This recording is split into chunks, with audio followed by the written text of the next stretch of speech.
Every day, people die from an accidental prescription drug overdose in Ohio. Tonight, ELYSE COULTER sits down with a young man who handed his friend the one pill that ultimately took his life. I will never forget that. I may forget a lot of things, people's names, what people were wearing one day, but I will never forget Cole and what I did. Michael Allen gave 16-year-old Cole SMOOT one pill that ended his life.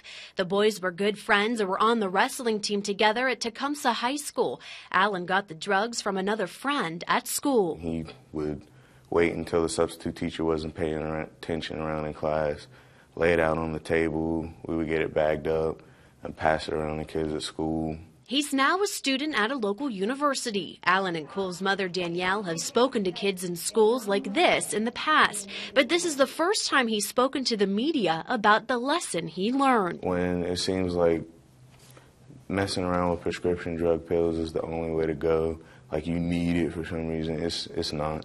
You don't need it. It's not your way out. Prescription drugs are a major problem in the state of Ohio, according to Attorney General Mike DeWine. But he says law enforcement can only go so far to prosecute the doctors abusing the system, and it takes the community fighting back to get the job done. People are taking the tragedy of losing a loved one or taking that energy and that just horrible, horrible tragedy and trying to do something good about it. That's how Cole's Warriors on Facebook got started. Cole's mom wanted to make sure that teens knew the dangers of prescription drugs. I couldn't let February 12, 2010 be the last of Cole. I didn't want his life to be summed up in a 24-hour period or to boil down to one bad decision. So she now visits schools showing kids a video and talks about the day she lost her son, never blaming Allen, only admiring his courage. On Mother's Day, Mike came to my house and he had a bouquet of roses that were made of candy, and he said, "I know your son isn't here, and I'm sorry, and I'm praying for you."